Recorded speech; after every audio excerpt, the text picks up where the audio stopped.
जय हिंद दोस्तों, स्वागत है आप सभी का आपके अपने यूट्यूब चैनल है जीके जीएस के भंडारा पर। जैसा कि आप लोग जानते हैं कि Allahabad high court group C और डी की वैकेंसी आ चुकी है। अगर आपको इसमें सिलेक्शन लेना है तो जीके जीएस में आपको अच्छा स्कोर करना पड़ेगा। तो आपको अच्छा स्कोर कराने के लिए लगातार मैं आज से आपको प्रैक्टिस सेट कराने वाला हूँ, जो आपके एग्जाम के लिए सबसे ज्यादा महत्वपूर्ण होने वाले हैं। तो प्यारे साथियों, आज से इस प्रैक्टिस सेट की सीरीज को लगातार आपको कंप्लीट करना है और जीके जीएस के जितने प्रश्न मैं आपको इस वीडियो के माध्यम से कराऊं, पूरे प्रश्न करने के बाद आपको अपना स्कोर है वो ईमानदारी के साथ है कमेंट बॉक्स में शेयर करना और बताना कि आपको ये प्रैक्टिस सेट है कैसा लगा।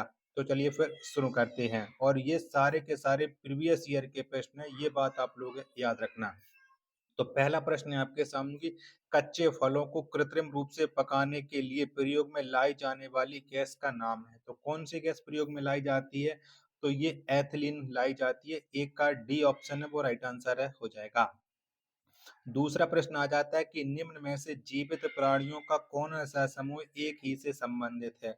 बताओ इनमें से वो कौन सा समूह जो एक ही से संबंधित रखता है? तो चीता, शेर तथा बिल्ली ये एक ही समूह के हैं। दो का बी ऑप्शन देने वाले सभी लोगों का राइट आंसर है हो जाएगा। तीसरा प्रश्न है आपके सामने कि प्रकाश संश्लेषण होता है। तो बताओ प्रकाश संश्लेषण किस में होता है, ये आपको बताना है। चारों ऑप्शन आपकी स्क्रीन पर है, सो रहा है। तो ये क्लोरोप्लास्ट में यानी क्लोरोप्लास्ट में होता है प्रकाश संश्लेषण। तीन का सी ऑप्शन है वो राइट आंसर है हो जाएगा। चौथा प्रश्न है कि जिसके ग्रंथ में चंद्रगुप्त मौर्य का विशिष्ट रूप से वर्णन हुआ है वह है। बताओ किसके ग्रंथ में? तो ये विशाख दत्त के ग्रंथ में चंद्रगुप्त मौर्य का विशिष्ट रूप से वर्णन हुआ है।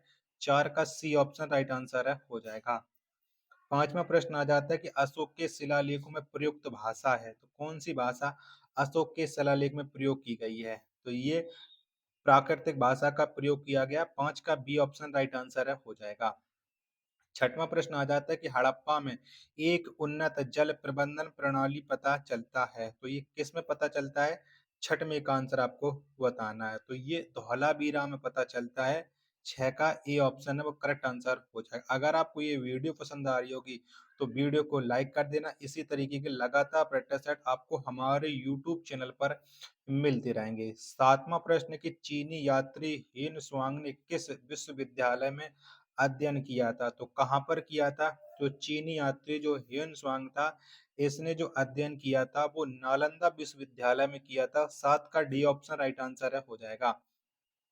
आठवां प्रश्न आ जाता है कि सिपाही विद्रोह के समय भारत का गवर्नर जनरल कौन था? तो जब सिपाही विद्रोह हुआ था उस समय भारत का जो गवर्नर जनरल था वो लॉर्ड कैनिंग था।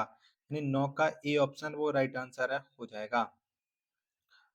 नौवां प्रश्न है आपके सामने कि वर्ष 1857 के विद्रोह के संदर्भ में निम्नलिखित में से किसे उसके मित्र ने धोखा दिया तथा जिसे अंग्रेजों द्वारा बंदी बनाकर मार दिया गया? तो किस मतलब किसको धोखा दिया था? नौ का आंसर आपको बताना। तो तात्या टोपे को दिया था। नौ का डी ऑप्शन राइट आंसर है हो जाएगा। 10वां प्रश्न है कि दांडी यात्रा के साथ निम्नलिखित में से क्या प्रारंभ हुआ? तो क्या प्रारंभ हुआ था? तो दांडी यात्रा के साथ यानी सविनय अवज्ञा आंदोलन प्रारंभ हुआ था। ऑप्शन संख्या सी इसका राइट आंसर है हो जाएगा। 11वां प्रश्न है गोल्डन थ्रेशोल्ड नामक कविता संग्रह की रचयिता निम्नलिखित में से कौन है? तो बताओ इसकी रचयिता कौन है? तो गोल्डन थ्रेशोल्ड इसकी जो रचयिता है वो सरोजनी नायडू। यानी 11 का ऑप्शन संख्या सी इसका एकदम से करेक्ट आंसर हो जाएगा। 12वां प्रश्न है कि सूची एक का सूची दो के साथ आपको मिलान करना है। क्या सूची एक का सूची दो से मिलान करना है? ये आपको मिलान करना है। तो चलिए हम मिलान करते हैं और इसके साथ साथ आपके इसके ऑप्शन भी आपको मैं दिखा दे रहा हूँ। तो चलिएगा, तो कॉपी बोर्ड का मुख्यालय कहाँ पर है? तो कॉपी बोर्ड का जो मुख्यालय है वो आपका बेंगलुरु में है। कहाँ पर है? बेंगलुरु में है। और रबर बोर्ड, तो रबर बोर्ड का जो मुख्यालय है वो कोयट्टम में है। कहाँ पर? कोयट्टम। यानी बी का मिलान हो जाएगा तीन के साथ। चाय बोर्ड का जो मुख्यालय है वो गुंटूर में यानी नहीं, सॉरी, चाय बोर्ड का जो मुख्यालय है वो कोलकाता में है। और तमाकू बोर्ड का जो मुख्यालय है वो गुंटूर में है। यानी एक तीन चार दो जिस ऑप्शन में होंगे वो इसका राइट आंसर है हो जाएगा। तो 1, 3, 4, 2 ये बी ऑप्शन 12 का बी ऑप्शन राइट आंसर हो जाएगा।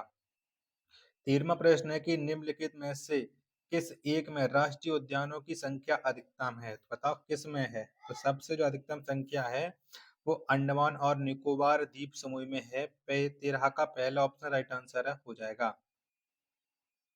यानी यहाँ पर सॉरी नहीं, अंडमान निकोबार नहीं, असम में है। ठीक है, सबसे ज्यादा राष्ट्रीय उद्यान है वो असम में। 13 का सी ऑप्शन राइट आंसर होगा।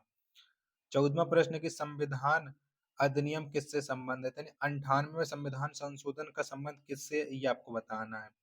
इसका जो संबंध है वो है आपका राष्ट्रीय न्यायिक आयोग का गठन से संबंध रखता है। 14 का बी ऑप्शन राइट आंसर हो जाएगा। चलिए अगला प्रश्न है प्रश्न संख्या आपके सामने 15 की निम्नलिखित कथनों पर विचार कीजिएगा। तो इसमें आपको विचार करना और देखिएगा कि इसमें क्या दिया गया, उपरोक्त कथनों में से कौन सा सही है ये आपको बताना है। तो चलिएगा, अनुच्छेद 301 में संपत्ति के अधिकार संबंधित है? बिल्कुल नहीं है। संपत्ति का अधिकार एक विधित अधिकार है किंतु यह मूल अधिकार नहीं है, बिल्कुल राइट आंसर है। दूसरा राइट होगा। अब तीसरा देख लीजिए, तीसरे में क्या कहा गया कि भारत के संविधान में अनुच्छेद 300 ए केंद्र में कांग्रेस सरकार द्वारा 44वें संविधान संशोधन से अंतर स्थापित किया गया, बिल्कुल गलत किया गया। दूसरा राइट आंसर है हो जाएगा 15 का। आपका ऑप्शन संख्या ए है वो करेक्ट आंसर है हो जाएगा। 16वां प्रश्न आ जाता है कि भारत के संविधान से संबंधित निम्नलिखित युग्मों में से कौन सा एक सही सुमेलित है? तो बताओ इनमें से कौन सा एक का सही मिलान है? 16 का आंसर आपको बताना है। तो शेयर बाजार इस समवर्ती सूची का हिस्सा है। 16 का बी ऑप्शन राइट आंसर है हो जाएगा। 13वां प्रश्न आ जाता है कि भारत के उपराष्ट्रपति को पदच्युत करने का संकल्प निम्नलिखित में से कहाँ प्रस्तावित किया जा सकता है? तो ये प्रस्तावित कहाँ पर किया जाता है? तो ये केवल राज्यसभा में किया जाता है। 17 का डी ऑप्शन है वो राइट आंसर है हो जाएगा। 18वां प्रश्न है, इसमें भी आपको सूची 1 का सूची 2 के साथ आपको मिलान करना है। तो आप प्रश्न संख्या क्या है? 18। 18 के पहले मैं आपको ऑप्शन दिखा देता हूँ जिससे आप 18 के सारे ऑप्शन है वो डिसाइड कर सकते हो, जिससे आपको ये पता चल जाएगा कि किसका मिलान किससे है। ठीक है, अनुच्छेद 14। तो अनुच्छेद 14 में क्या कहा गया है? तो अनुच्छेद 14 में कहा गया है कि राज्य भारत के राज्य क्षेत्र में किसी व्यक्ति को विधि के समक्ष समानता से या विधियों के समान संरक्षण से वंचित नहीं करेगा। यानी जो ए का मिलान है वो उसका मिलान है वो 2 के साथ हो जाएगा, यानी ए का 2। अब भी अनुच्छेद 15 देख लीजिए। अनुच्छेद 15 में क्या है कि किसी राज्य किसी नागरिक के विरुद्ध केवल धर्म, मूल, वंश, जाति, लिंग, जन्म स्थान या इनमें से किसी के आधार पर विभेद या भेद नहीं करेगा। तो यानी सी बी का मिलान आपका 1 के साथ हो जाएगा। ठीक है, अब रह गए आपके अनुच्छेद 16 और 17। अनुच्छेद 16 में कहा गया कि राज्य के अधीन किसी पद पर नियोजन या नियुक्ति से संबंधित विषयों में सभी नागरिकों के अवसर की समानता होगी। यानी 16 का 4 के साथ और 17 का 3 के साथ। आप देख लीजिएगा 2, 1, 4, 3। तो 2, 1, 4, 3 ये आपके ऑप्शन संख्या सी इसका राइट आंसर है हो जाएगा। 19वां प्रश्न है आपके सामने कि निम्नलिखित फसलों पर विचार कीजिएगा। और यहाँ पर क्या पूछा गया कि उपरोक्त में से खरीफ की फसलें कौन सी हैं? तो यहाँ पर खरीफ की फसलें आपको बताना है 19 में। तो कपास, मूंगफली और मक्का ये खरीफ की फसलें हैं। यानी 2, 1, 2, 3 इसके राइट आंसर हो जाएंगे। ऑप्शन क्या बी 19 का राइट आंसर है हो जाएगा। 20वां प्रश्न है कि निम्नलिखित कथनों पर विचार कीजिएगा। भारतीय रिजर्व बैंक का राष्ट्रीयकरण 26 जनवरी 1950 को हुआ। भारत सरकार के ऋण कार्यक्रमों का संचालन व्यय विभाग, वित्त विभाग द्वारा होता है। उपरोक्त कथनों में से कौन सा सही है? तो 20 में आपको बताना है कि इनमें से कौन सा कथन है वो सही हो जाएगा। फटाफट से 20 का राइट आंसर आपको बताना है कि 20 का राइट आंसर क्या हो जाएगा। तो इनमें से कोई भी सही नहीं है, डी ऑप्शन एकदम करेक्ट आंसर है हो जाएगा। 21वां प्रश्न है कि Netaji Subhash Chandra Bose institute of sports college कहाँ स्थित है? तो ये कहाँ पर स्थित है? 21 का आंसर आपको बताना है कि 21 का राइट आंसर क्या हो जाएगा। तो ये पटियाला में है, बी ऑप्शन राइट आंसर है हो जाएगा। 22वां प्रश्न कि नेशनल पुलिस अकादमी स्थित है, तो ये कहाँ पर है? तो नेशनल जो पुलिस अकादमी है ये हैदराबाद में है। 22 का ए ऑप्शन राइट आंसर है हो जाएगा। अगला 23वां प्रश्न है आपके सामने कि रडार का प्रयोग मुख्य रूप से किया जाता है। बताओ किसके लिए किया जाता है रडार का प्रयोग, ये आपको बताना है कि 23 का राइट आंसर है क्या हो जाएगा। तो रडार का जो प्रयोग है वो रेडियो तरंगों द्वारा वस्तुओं की उपस्थिति और स्थिति ज्ञात करने के लिए किया जाए। 23 का सी ऑप्शन राइट आंसर है, हो जाएगा।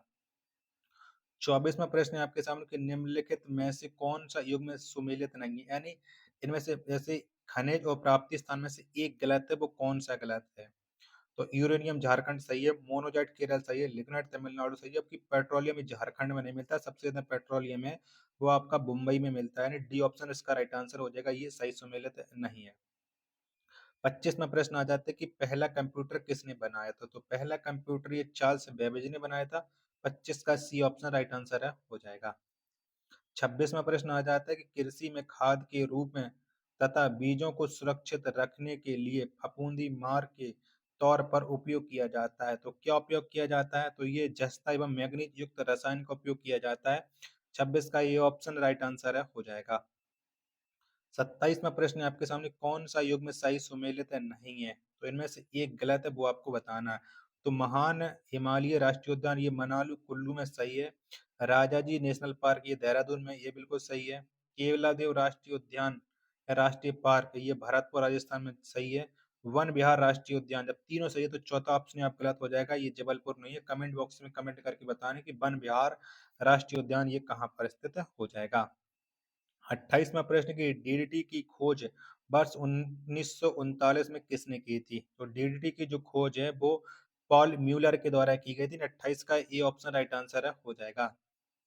29वां प्रश्न है आपके सामने कि नाइट्रेट प्रदूषण वाली रासायनिक खाद भूमिगत जल को दूषित कर देती है। नाइट्रेट की मात्रा जब 25 मिली प्रति लीटर से अधिक हो जाती है तो इससे उत्पन्न होने वाला रोग कहलाता है। तो कौन सा रोग उत्पन्न होता है? तो इससे मैट हीमोग्लोबिनिया रोग उत्पन्न होता है। 29 का बी ऑप्शन करेक्ट आंसर है, हो जाएगा। 30वां प्रश्न आ जाता है आपके सामने कि वायु प्रदूषक वर्षा के साथ मिलकर बनाते हैं, तो ये क्या बनाते हैं? तो वायु प्रदूषक वर्षा के साथ मिलकर के ये अधिक अम्लता बनाते हैं। 30 का ए ऑप्शन राइट आंसर है, हो जाएगा। 31वां प्रश्न है कि जीएसटी के निम्न में से तीन प्रकार कौन से हैं? तो कौन से हैं? तो जीएसटी के जो तीन प्रकार है वो एसजीएसटी, सीजीएसटी और आईजीएसटी है। 31 का पहला ऑप्शन है राइट आंसर है, हो जाएगा। 32वां प्रश्न है आपके सामने कि पीरियोडिक टेबल निम्न में से किससे प्रतिपादित की थी? तो ये किसने प्रतिपादित की थी? तो ये मेंडलीव ने की थी। 32 का सी ऑप्शन राइट आंसर है, हो जाएगा। 33वां प्रश्न है कि विश्व पृथ्वी दिवस निम्न में से किस दिन मनाया जाता है? तो कब मनाते हैं विश्व पृथ्वी दिवस? तो विश्व पृथ्वी दिवस को 22 अप्रैल मनाया जाता है। 33 का बी ऑप्शन है राइट आंसर है, हो जाएगा। 34वां प्रश्न है आपके सामने कि उत्तर प्रदेश राज्य की पुस्तक संग्रहालय कहाँ स्थित है? तो ये कहाँ पर स्थित है? तो उत्तर प्रदेश राज्य की पुस्तक संग्रहालय है, ये जो स्थित है वो कन्नौज में है। 34 का डी ऑप्शन राइट आंसर हो जाएगा। 35वां प्रश्न है कि सैयद सालार मेला कहाँ लगता है? तो सैयद सालार का जो मेला है ये बहराइच में लगता है। 35 का ए ऑप्शन करेक्ट आंसर है, हो जाएगा। 36वां प्रश्न आ जाता है कि भारत कला भवन कहाँ स्थित है?